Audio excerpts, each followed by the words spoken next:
We're recording, and then I'm gonna hit the timer. Okay. Somebody got to start off one? Sure. Okay.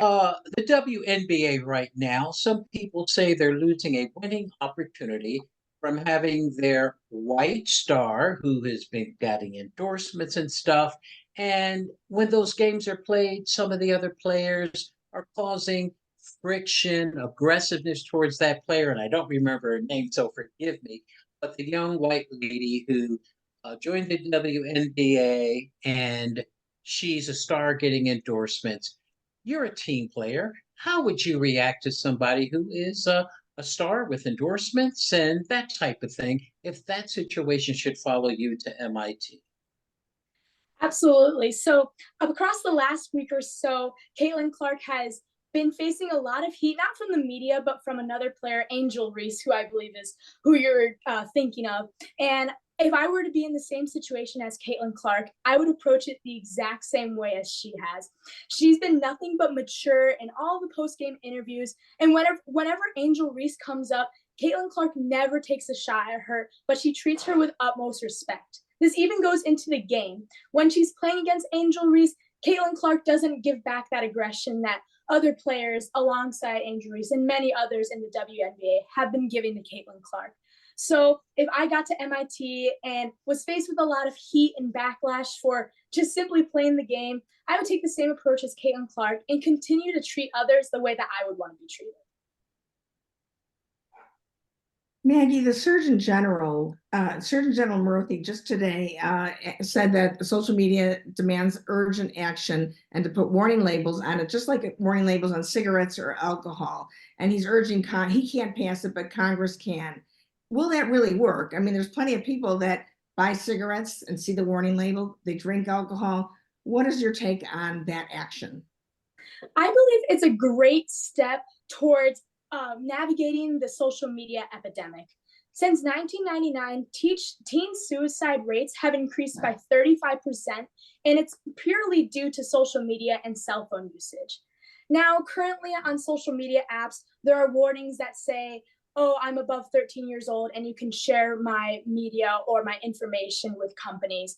And warnings like these are often bypassed. So in some aspects, I believe that these warnings that we want to put on social media apps will work and will draw attention to the problem that social media arises.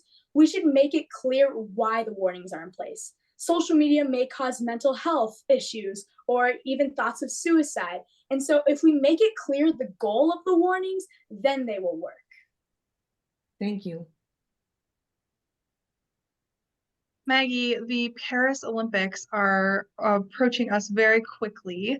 I was wondering, with all of your involvement in sports, is there a particular figure who will be competing at the Olympics that you're looking forward to seeing on the Olympic stage? And is there a little bit about why their story is inspirational to you?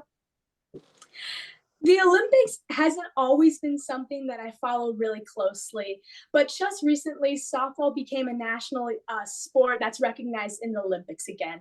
And so I'm super excited to follow the United States softball as they take on the Summer Olympics once again I think this is their second time since coming back to the Olympics. And so I'm excited to see that occur. So on the same Olympic theme here, the the International Olympic Committee has ruled that Leah Thomas, the transgender swimmer, will not be allowed to compete in the Olympic events. As an athlete, what is your take on this? Is that a fair call? Do you support that action? How do you feel about trans athletes competing in women's sports? For trans athletes, I believe that they should take complete pride in who they are as individuals.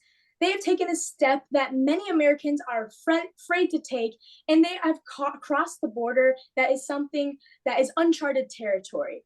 I believe that they should have a stage to perform, but it shouldn't be on the same stage that is putting biological female athletes at risk. For example, if we go down to a microscopic lens, a great friend of mine who graduated from my same high school last year was actually in a soccer match against a transgender athlete and was significantly bruised and banged up in the soccer match due to the biological differences. Transgender athletes should have the stage to perform, but it shouldn't be one that puts other athletes at risk.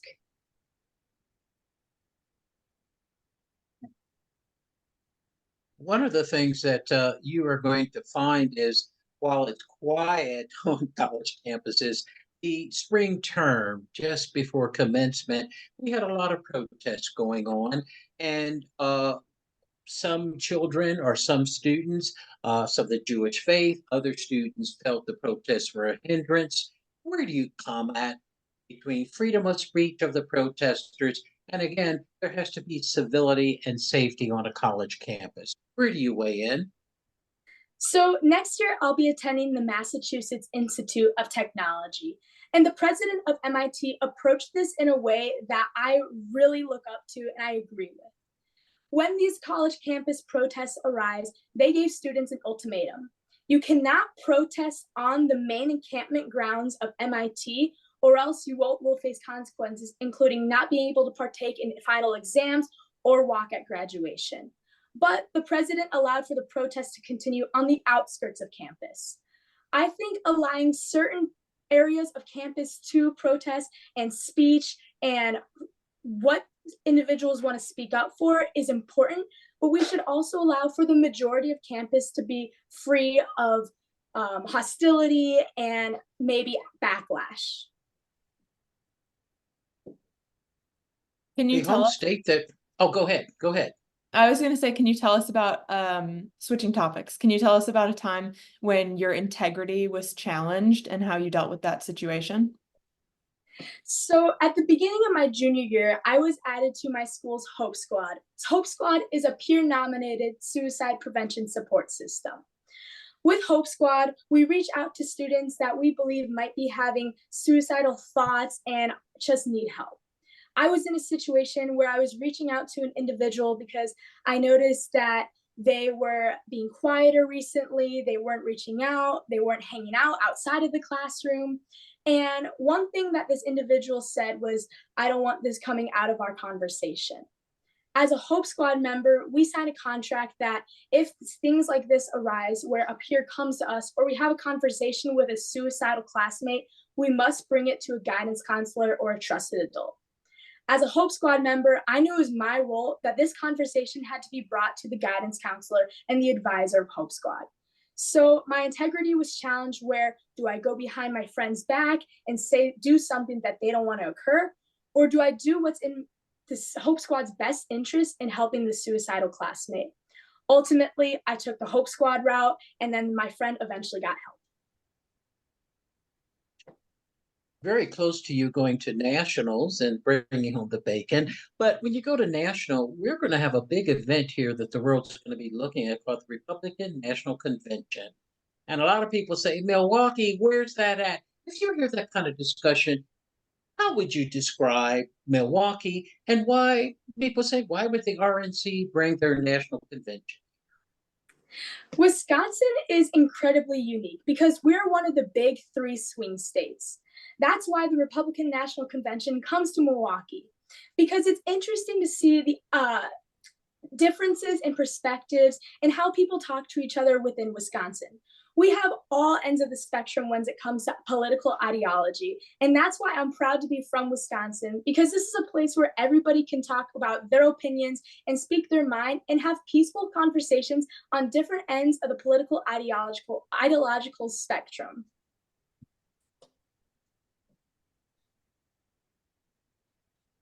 What are the best three things about living in Wisconsin?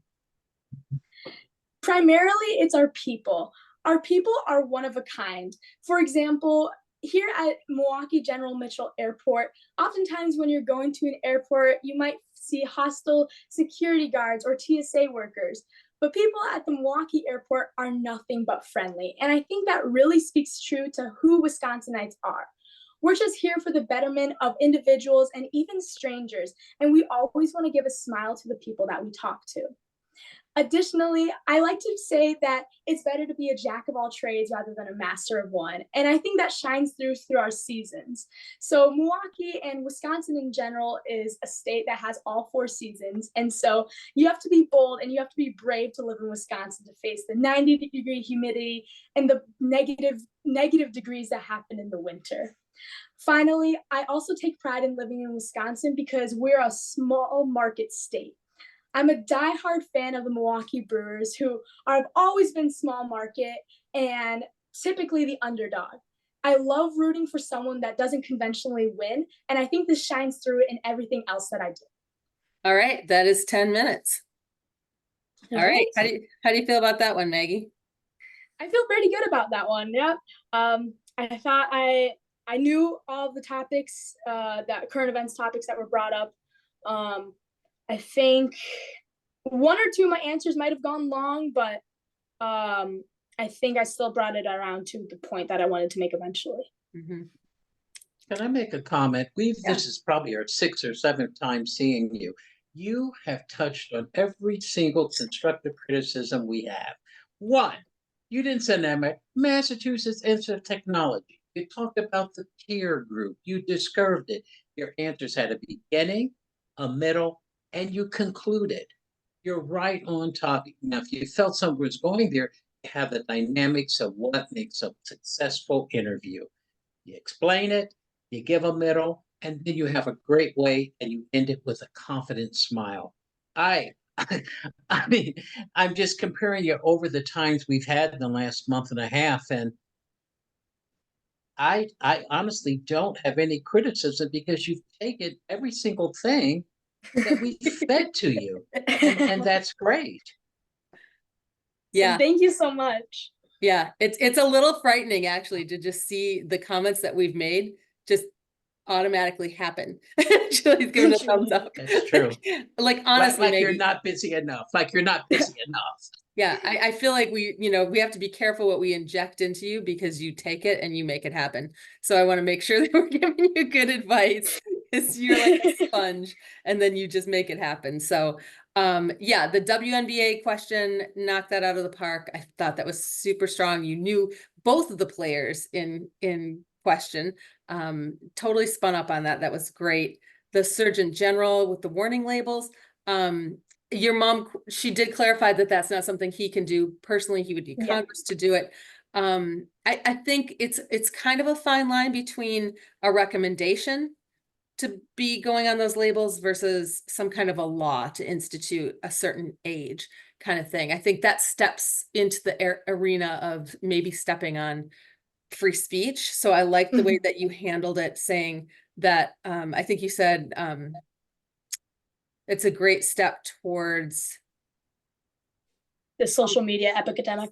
Yeah, towards something the epidemic, navigating the epidemic, right? I thought that was a nice word choice. It wasn't taking legal action. It was more like a campaign of awareness that you were pushing. And I think that's like a safer route to go in general, because whenever you start enacting legislation, you'd step into the arena of free speech. And do we want to do that or not? But I liked the idea of the warning label and just advocating for more awareness. Ellen, if I could also comment on that, I thought it was good to give a factoid. It's 1990, whatever number of suicides. If you could just really quickly bring that together with the social media. Intuitively, I understood where you were going. Great that you had that factoid. As I'm here as a judge looking, no, it's 2005, but that was good. But bring that connectivity in, because I'm understanding, oh, this young girl, has talked about the suicide and why the ills of social media, the bullying, the isolation, and those type of things, then that brings that into a more significant factor. Yeah, the Surgeon General, probably it has to be codified. I remember the smoking ban, it was codified, and that's why the tobacco companies had to pay so much in the last 25 years. So, but I think you did it well, but the factoid was really great. Now, was that an accurate factoid, or did you just? Yeah, that fact is. She knows those. That one's from the CDC, I'm pretty sure. So that one I got. Then attribute that then, okay? That is from the CDC. That shows that you're not only giving the fact, but you're giving the attribution. I just thought that was very strong. And then just simply follow it up about how the ills of it, and you're not taking any position and that type of thing. And I thought that was just excellent. Yep. All right, then we moved into the Olympics. Awesome that you knew softball was back in the Olympics. It connected to your sport. If it hasn't come up yet, it's a good opportunity to bring up the fact that you're playing for MIT, right? The trans athletes. I like the content of your answer, but I would avoid the phrase of stage. Stage Okay. seems like a performance. Okay. I think the word arena better. Okay. Because then it's whatever they're, the pitch, the diamond, the pool, the court, the whatever it is. I think arena is a more well-rounded Yeah. term for an athlete, because they're not just performing, they're wanting to compete. So I think not Right. that you can't compete on a stage, obviously, but I think when we're talking about sports, it would be good to use a terminology that works with sports. Make Okay. sense? Yeah. The protests. This is if I could just say, this is the second or third time we've had the transgender thing. I think it's good. You got to your friend earlier, so you set yourself up as an authority. When you talk about your friend had the bruising and stuff like that, yeah, it's a transgender, but then again, bring about the strength that a man has. And that's the only thing is, but I love you brought your friend in, you chose that you had a personal connection, and then you said your friend was bruised and everything else, transgender, but because of the strength and everything else. But your answer again had that top, middle, and the end. And I love you bringing your friend in. Yeah. And I think something that kind of connects with that as well is that people who are not on your position with this question oftentimes maybe just have not ever heard of a situation where it's happened, or they feel like it's a very isolated situation that we don't need to, it's not a prevalent problem or pervasive problem that we need to deal with. And I think it would be good to mention, although there have been national incidences where girls have gotten severely injured, some of them permanently injured, this happens also on a smaller scale in arenas like I know one personally, right? I think that is a good way to kind of bring it down to that personal level by mentioning this is happening. Yes, this is happening at on a larger platform or a larger awareness that people, I know there was like the volleyball girl who got spiked in her face. There have been a couple of different incidents that have hit the national news of girls being really injured. And obviously your friend wasn't permanently injured, but that doesn't change the fact that she was hurt, and this is happening. It's becoming more pervasive. So, all right. It's a great way to get into it. Kudos, Ellen. Yeah. I Okay. think, sorry, just before we move on from that question, one question that it kind of left in my mind of like more specifics about like what might it look like for transgender athletes to have a space to compete if it seems like they are moving away from like the competing with males for a certain reason, and then is this a prevalent enough thing that like there would be just like a certain division just for transgender individuals? It's just something that it made me think about, like how realistic is it for them to have their own space, and like what, maybe thinking through what would be the arguments for like that not being a good idea from somebody who has a different perspective. Yeah. A lot of sports already do have an open category.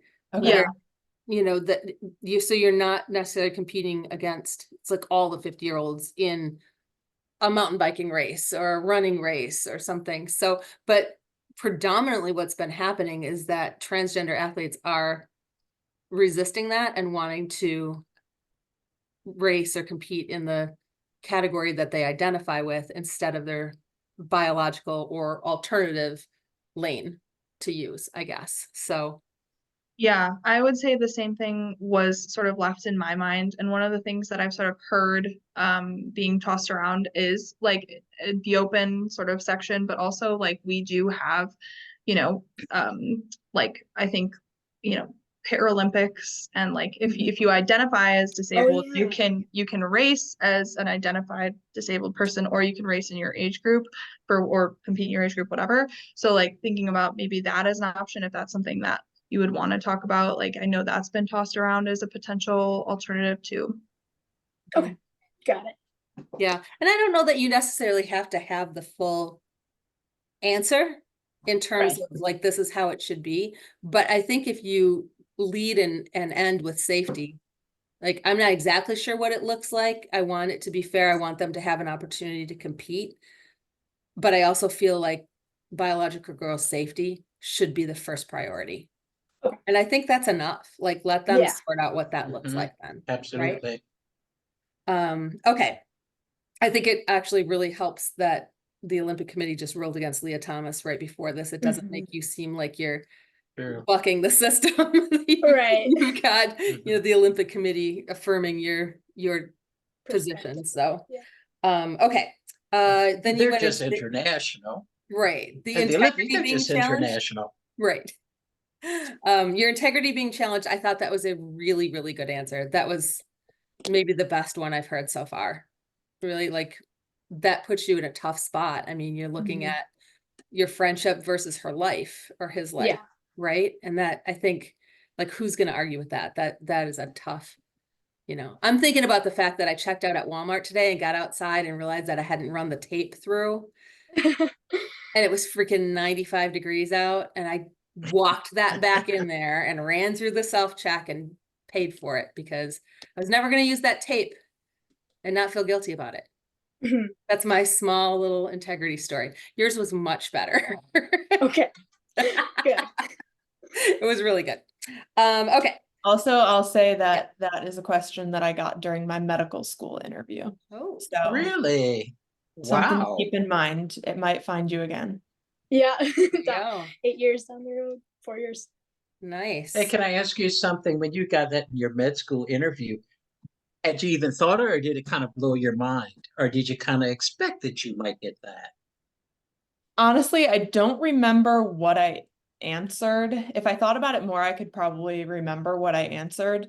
But I like did what I did after my DYW interviews and like wrote down the questions I got. So that's the only reason I know because I have it written down. But I remember having some kind of answer on hand. I don't remember what I said though. Good. Yeah. That was a good question, though. Mm-hmm. All right, the RNC in Milwaukee. Is that happening while she's there? I can't remember Well, when. it's I think it's in July, right? the 15th. Yeah. Okay. But again, you know, it's So coming right up on after, yeah. stage, and they may ask, and if they're Mhm. being from Wisconsin, they may touch on that. Gotcha. I liked that you put in that Wisconsin's a swing state. You talked about how friendly everybody is, at the airport specifically.